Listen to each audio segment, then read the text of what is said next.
because his 14-year-old girlfriend got pregnant. This addict decided to quit the drugs he'd relied on for 4 years. He smoked one last cigarette, then walked straight into rehab without looking back. But the moment he stepped in, he saw 2 addicts getting their heads shaved for breaking the rules. When the staff came to shave his head, the cold razor against his skin made him instinctively resist. But the instructor just said coldly, "Możesz wyjść.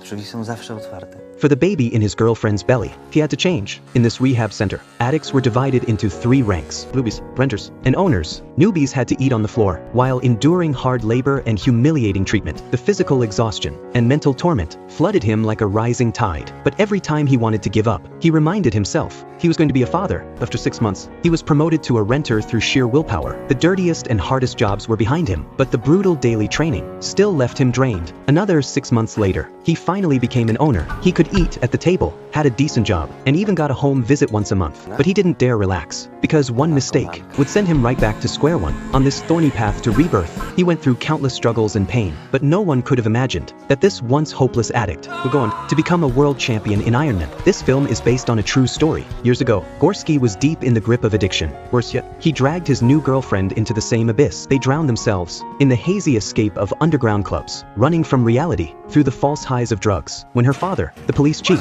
found out, he punched Gorski square in the face. Zobaczę cię blisko niej, to cię zajebie jak psa. Rozumiesz?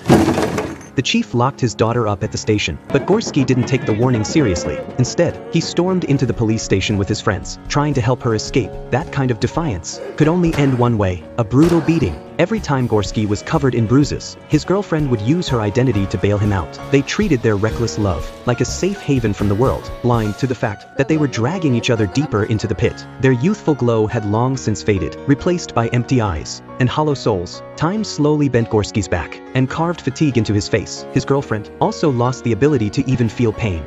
She stepped out of the club, and her body went into shock. Gorski rushed to hold her, trying to comfort her with warmth. But the moment he spotted a passerby smoking, he dropped her without a thought, just to snatch a used cigarette off the ground. Seeing that broke her completely. She finally realized that to Gorski, she might not even be worth a cigarette. She pushed him away and decided to leave. The man who had brought her nothing but despair O to mi chodzi, kurwa, że jestem w ciąży.